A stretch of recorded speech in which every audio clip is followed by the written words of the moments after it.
No Evangelho do poeta João, pela oitava vez, você pode ver os sermões anteriores nesse mesmo canal.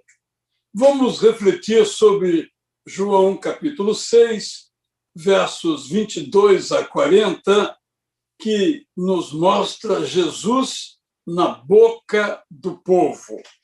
Eu vou ler, uso sempre a versão NAA, com a letra gigante que favorece, é claro, a leitura. No dia seguinte, a multidão que tinha ficado do outro lado do mar notou que ali havia apenas um pequeno barco e que Jesus não tinha entrado nele com seus discípulos, tendo estes partido sozinhos. Entretanto, outros barquinhos chegaram de Tiberíades, perto do lugar onde comeram o pão depois que o Senhor deu graças. Quando aquela multidão viu que Jesus não estava ali, nem os seus discípulos, entraram nos barcos e partiram para Cafarnaum à procura de Jesus. E, tendo-o encontrado do outro lado do mar, lhe perguntaram: Mestre, quando o Senhor chegou aqui? Jesus respondeu: em verdade lhes digo que vocês não estão me procurando, não porque viram sinais. Vou repetir. Em verdade lhes digo que vocês estão me procurando, não porque viram sinais, mas porque comeram os pães e ficaram satisfeitos. Trabalhem, não pela comida que se estraga, mas pela que permanece para a vida eterna, a qual o Filho do Homem dará a vocês, porque Deus, o Pai, o confirmou com o seu selo. Então lhe perguntaram: que faremos para realizar as obras de Deus? Jesus respondeu: a obra de Deus é esta, que vocês creiam naquele que ele enviou. Eles então disseram: que sinal o Senhor fará para que vejamos e creiamos no Senhor? Que o Senhor pode fazer? Nossos pais comeram o maná no deserto, como está escrito: deu-lhes a comer pão do céu. Jesus lhes disse: em verdade lhes digo que não foi Moisés quem deu o pão do céu para vocês. Quem lhes dá o verdadeiro pão do céu é meu Pai. Porque o pão de Deus é o que desce do céu e dá vida ao mundo. Então, lhe disseram: Senhor, dê-nos sempre deste pão. Jesus respondeu: eu sou o pão da vida. Quem vem a mim jamais terá fome, e quem crê em mim jamais terá sede. Porém, eu já disse que vocês não creem, embora me vendo. Todo aquele que o Pai me dá, esse virá a mim. E o que vem a mim, de modo nenhum o lançarei fora.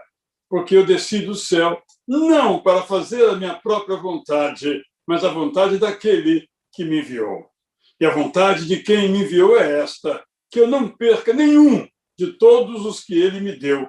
Pelo contrário, eu o ressuscitarei no último dia.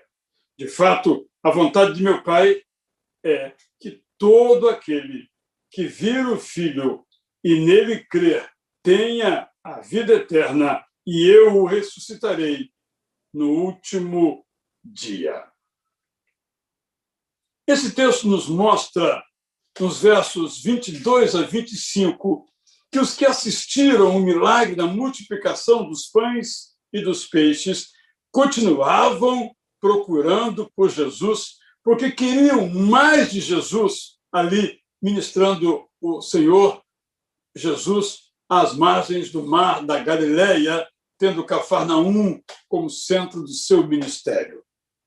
Os versos 26 a 27, nós vemos Jesus recriminando, criticando, lamentando a atitude daqueles que procuravam por ele, mas, na verdade, procuravam pelos milagres que ele fazia.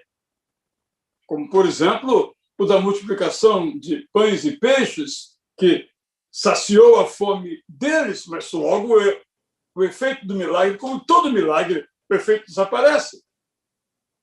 Jesus lamenta que eles não busquem a Jesus por salvação, mas o busquem por pão. E ele usa a palavra sinal ou sinais, que neste caso é o sentido do milagre, não o milagre em si. Sinal aqui é o que o milagre significa, ou para onde o milagre que Jesus Cristo fez deve apontar, não para o milagre, mas para Jesus. Este é o sinal. Nos versos 28 a 31, de modo extraordinariamente maravilhoso, Jesus reafirma a sua singularidade como o único que pode conceder a vida eterna. Vida eterna que começa com a promessa que ele faz e continua com a resposta que nós damos, a fé, porque esse é o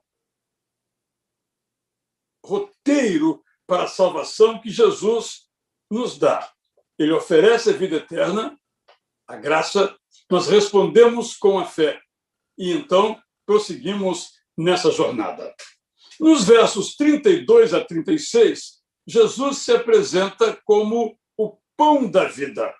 Isto é, Jesus é o alimento que permanece para sempre quando é tomado.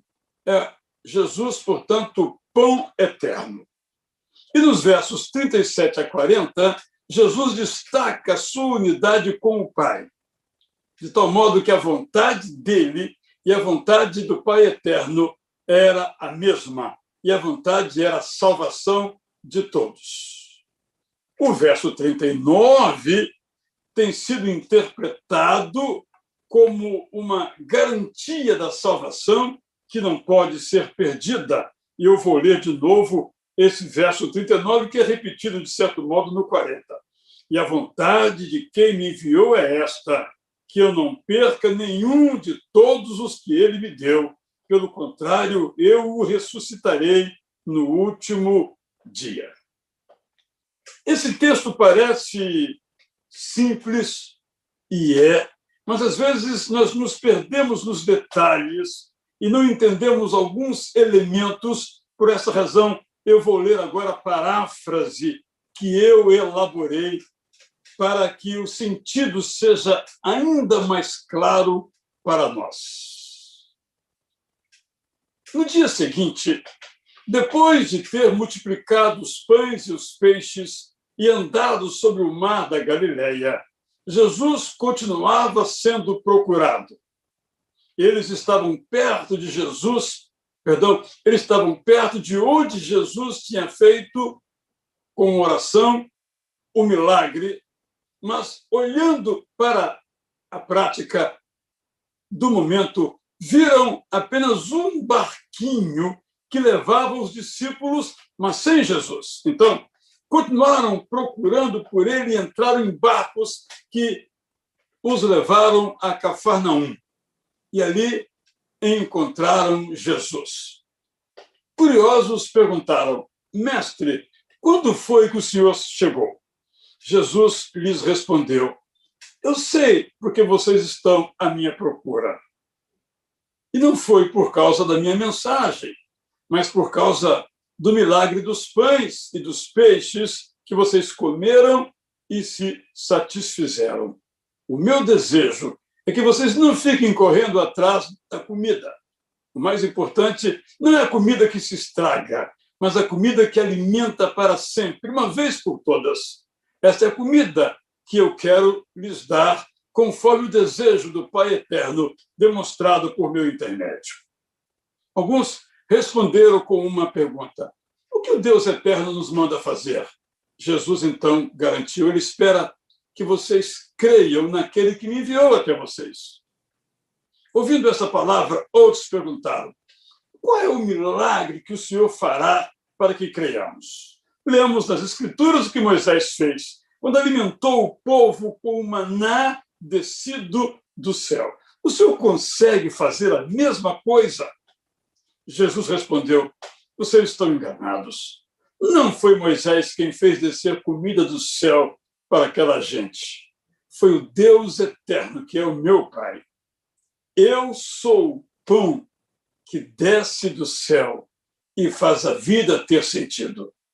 Eles responderam: mestre, queremos comer esse pão todos os dias das nossas vidas.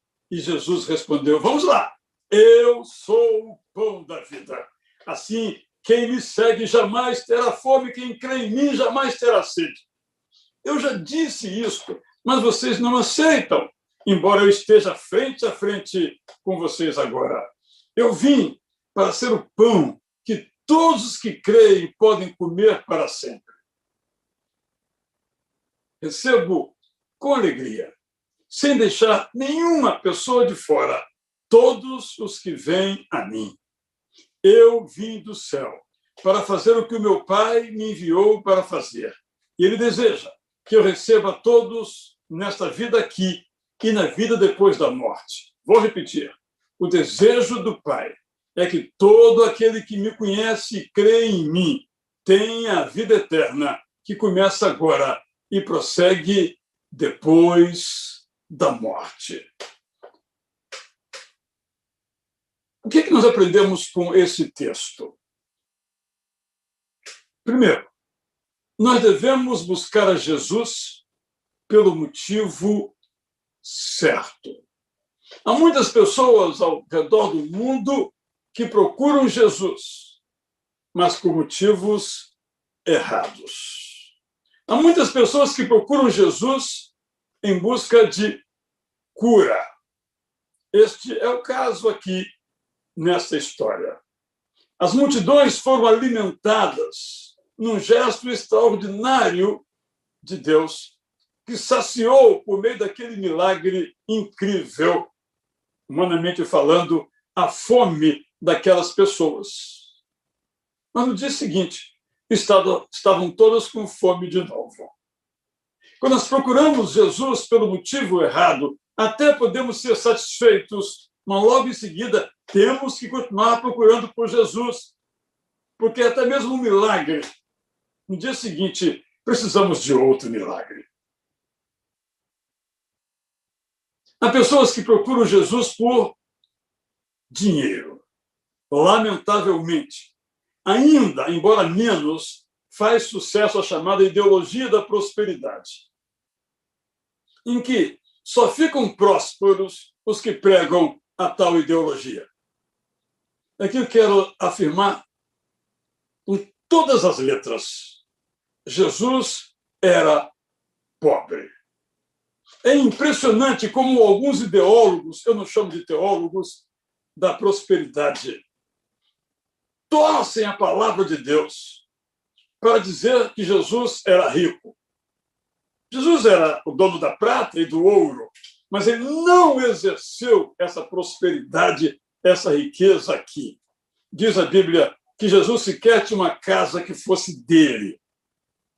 Ou ele mesmo usou essa expressão que ele não tinha sequer um travesseiro para chamar de seu. Jesus era pobre. E há muitas pessoas que procuram Jesus pelo motivo errado. Procuram Jesus em busca de dinheiro.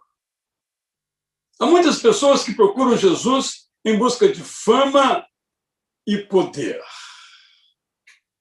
Hoje, infelizmente, há muitos evangélicos achando que estão no poder.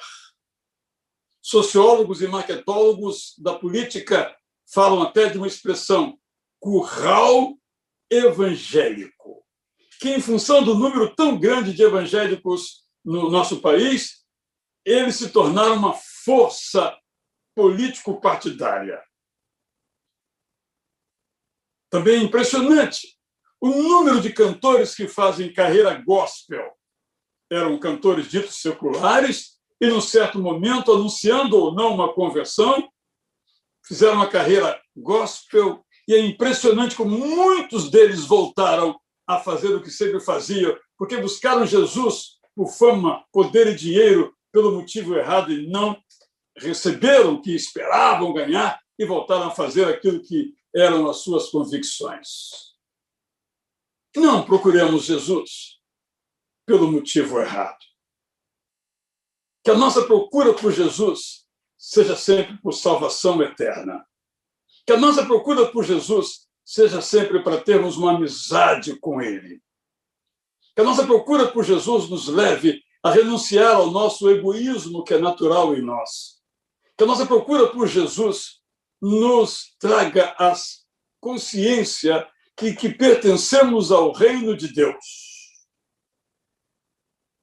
E pertencer ao reino de Deus pode implicar em perseguição.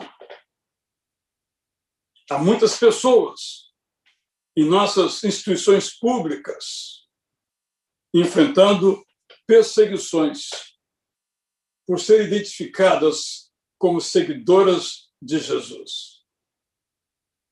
Esse é o caminho cristão. Não da fama, nem do poder, nem do dinheiro, nem da cura, mas é o caminho da cruz, é o caminho da renúncia. A essas pessoas ali, às margens do Mar da Galileia, Jesus prega o Evangelho, a boa notícia do reino. Segundo lugar, nós devemos encontrar em Jesus a nossa satisfação. A nossa alegria não vem do que ele dá, e ele dá.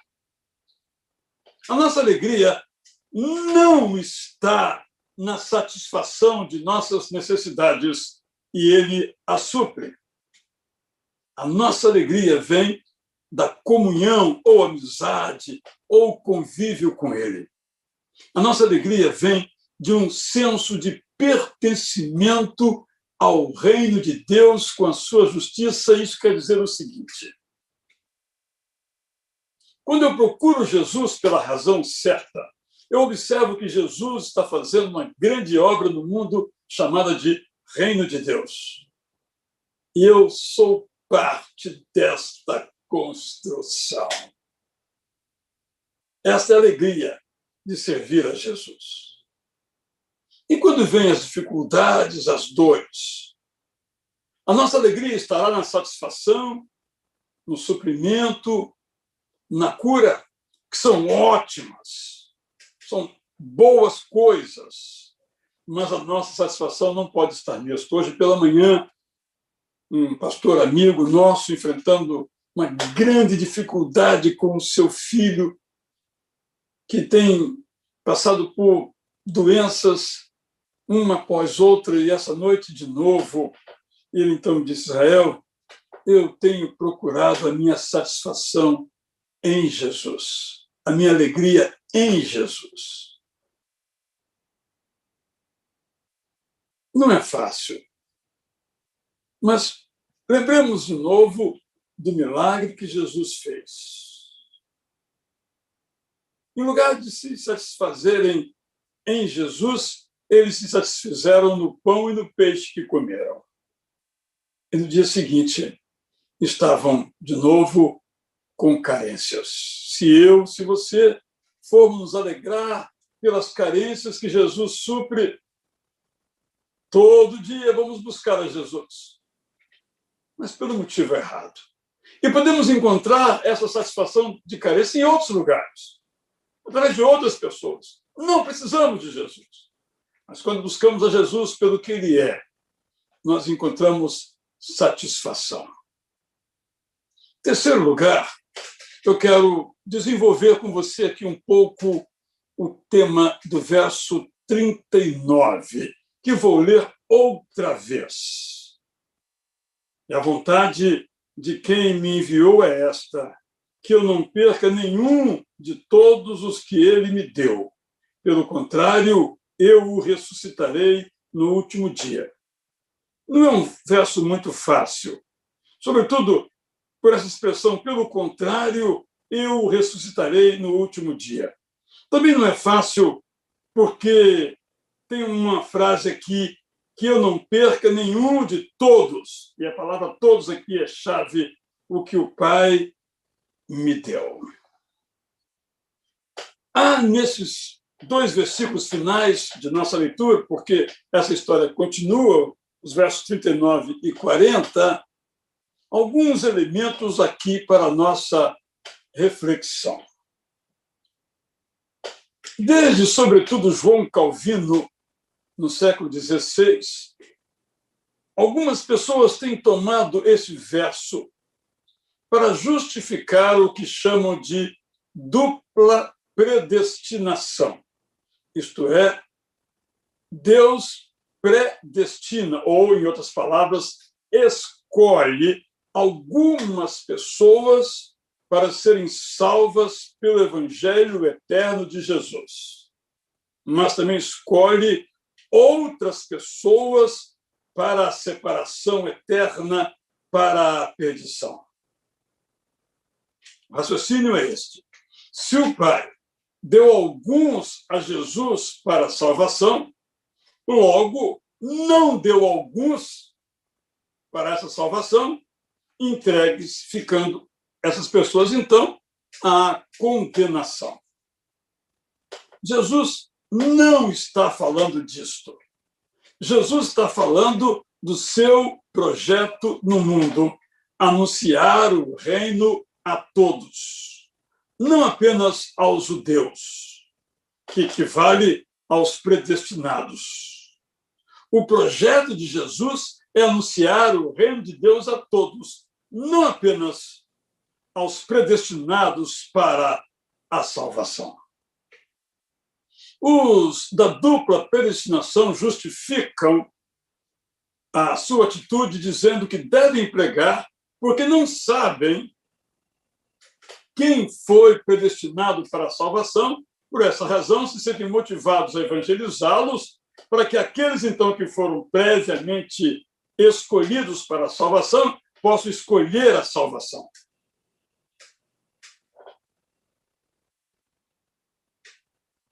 Eu sei que esta perspectiva é muito forte no meio evangélico mundial e no meio evangélico brasileiro há mais de 400 anos. Nós, batistas, temos interpretado a ideia da predestinação de uma outra maneira. E eu quero, daqui a pouco, falar sobre esta maneira, mas antes quero salientar um ponto muito positivo que nós aprendemos com Calvino e com outros, que é a imperecibilidade da salvação. Nada pode interromper a nossa comunhão com o Pai, o Filho e o Espírito Santo. Essa comunhão começa com a salvação, continua quando aceitamos esta oferta e respondemos com a fé, e prossegue quando nos colocamos no caminho da santificação. À luz de todo esse texto, e não apenas do verso 39, nós podemos confiar que a nossa salvação não pode ser perdida, porque não é pão que perece. O milagre desaparece, a cura desaparece, o prestígio desaparece, a fama desaparece, o poder desaparece, porque não vem do céu. Mas a salvação vem do céu. Não é pão, como o maná no deserto, na antiguidade, que pereça.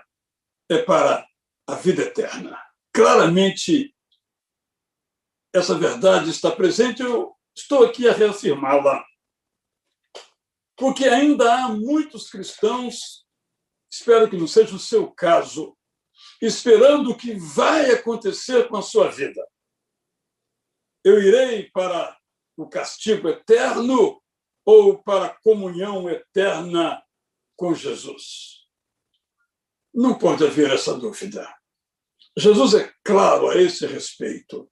Se você, diferentemente daqueles que ouviram ali às margens do mar da Galileia, já recebeu a graça e aceitou com a fé, só há um destino para você: a eterna salvação, a eterna comunhão. Não há nenhuma razão para temer. Ah, mas eu ouço assim: Será que não cometi algum pecado contra Deus? Certamente cometeu. Com toda certeza, cometeu. Mas a sua salvação não está condicionada à sua fidelidade, à sua bondade, à sua generosidade, à sua fidelidade. A sua salvação está garantida pelo poder daquele que o salvou, Deus eterno, por meio do seu Filho eterno, Jesus Cristo. Essa convicção tem que estar no seu coração. Que segurança! Sou de Jesus. E este sou não é um estou apenas. Que segurança! Estou com Jesus amanhã, com quem é que eu vou estar? Não. Que segurança! Eu sou de Jesus. Eu pertenço ao reino da luz. Não tenha, se porventura isso acontece com você, medo do que vai acontecer. Meu irmão, minha irmã, assim que você morrer, assim que eu morrer, a eternidade é uma avenida que não tem fim. E começa agora.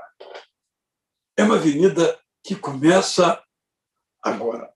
Há um episódio engraçado na minha vida que eu nunca me esqueço e acho que vem aqui a calhar. Há muitos anos eu fui visitar com a minha filha a ilha de Fernando de Noronha. Pegamos um avião de médio porte, cerca de 100 pessoas, dava para ver as hélices ali, uma viagem muito gostosa, e atravessamos o Atlântico. E pousamos numa pista pequena, dava para ver antes dela, na ilha Fernando de Noronha. Aí desembarcamos e chegou o agente de turismo receptivo e começou a brincar com a gente. Ele disse o seguinte: vocês agora estão aqui nessa estrada que leva do lugar nenhum ao nenhum lugar, porque depois é o mar.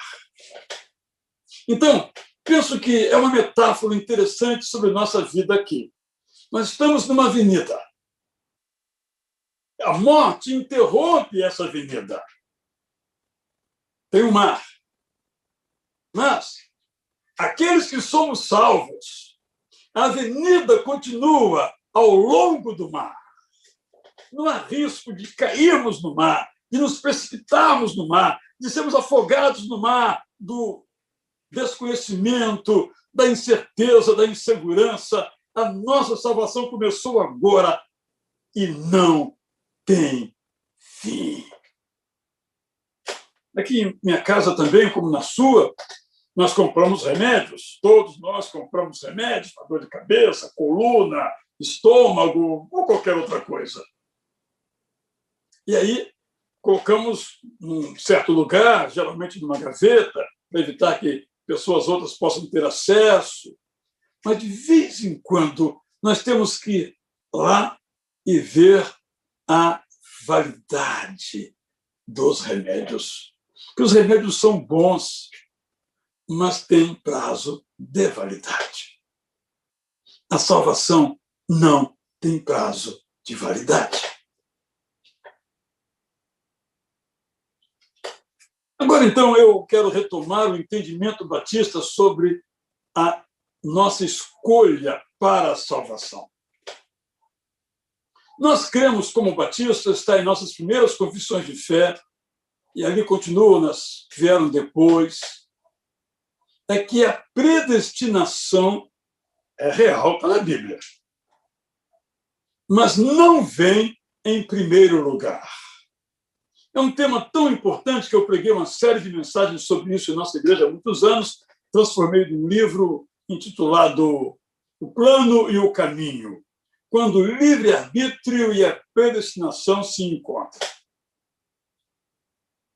Recomendo você, se esse assunto é do seu interesse, que leia esse livro.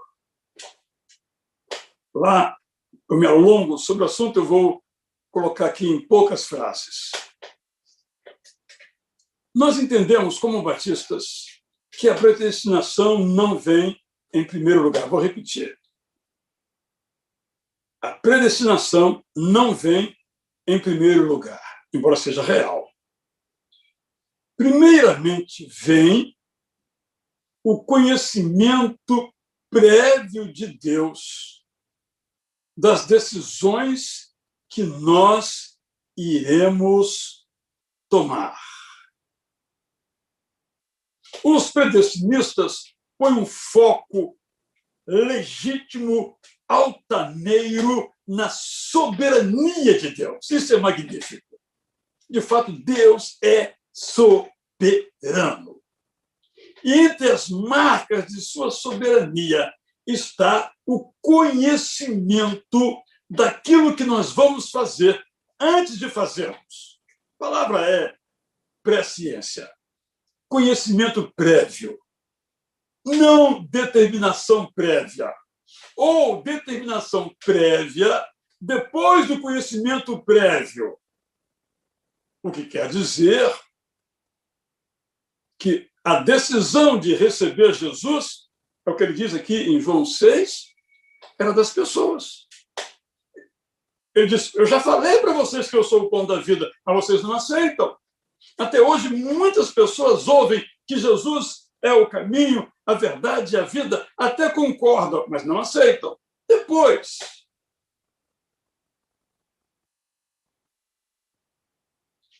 primeiro vem o conhecimento prévio de Deus sobre as nossas decisões. Depois vem a chamada, o convite à salvação. Depois vem a recusa ou a aceitação. E se for a aceitação, então vem a predestinação. Em outras palavras, a predestinação é o carimbo. Naquilo que o apóstolo Paulo chama de decreto eterno. Nós, então, predestinados, temos decretada a nossa salvação. E aquilo que vem de Deus só pode ser eterno. O milagre que ele nos dá, cura que ele nos oferece, suprimento de necessidades que ele nos atende, vem de Deus, mas é pão da terra. Agora, o pão do céu é a salvação. Isso nos deve gerar um sentimento correto diante dessa certeza, que não pode ser a vaidade. Há muitos homens e mulheres que, entendendo a doutrina da salvação, olham para os outros de cima para baixo, como se fossem superiores. Não, na verdade, nós somos inferiores, porque entendemos que somos pecadores, mas também entendemos que a graça de Deus nos salvou. Essa ideia da predestinação, nesse contexto que estou falando, de certeza do decreto eterno, depois que nós aceitamos a graça, nos deve encher de segurança. Não de vaidade. Segurança não em nós, mas segurança no eterno Salvador. Assim, a ideia da predestinação entendida como esse decreto de Deus, baseado na presciência dele, não é para nos afastar da obra evangelizadora, mas para nos empenharmos nela. A ideia da predestinação, nesse sentido aqui aplicado, é para nos deixar alegres, confiantes e contentes. Não descansados, relaxados, mas alegres, confiantes, contentes. A salvação é o grande tesouro que nós temos. Se temos o tesouro da salvação, com que vamos nos preocupar? Se temos o tesouro da salvação, do que é que nós teremos medo? Medo da morte? E nesse contexto em que vivemos, todos os dias nós pensamos sobre a nossa própria morte.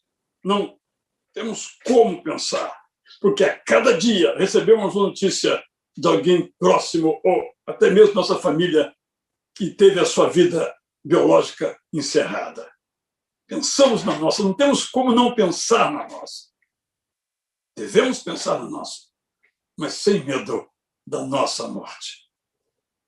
Temos preocupações materiais, relacionais, emocionais, morais, mas nós temos o grande tesouro da salvação.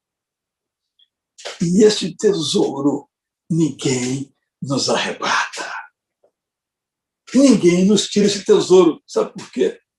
Não fomos nós que o conquistamos.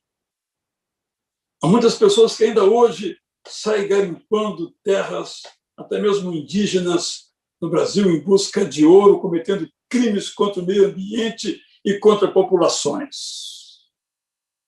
Mas sabe o que vai acontecer com esse tesouro? Seja ouro ou diamante, ele vai desaparecer.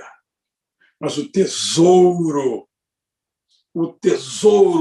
que nos faz cantar que segurança sou de Jesus, esse tesouro ninguém nos pode tirar, porque nos foi dado pelo Deus eterno. Então, a salvação nos torna seguros, não orgulhosos, confiantes, não medrosos, não acomodados, mas empenhados na salvação da nossa família, dos nossos amigos, dos nossos colegas. Porque esse tesouro que nos alcançou, nós somos chamados a compartilhá-lo com os outros. Pense nisto. Em nome de Jesus, pense nisto.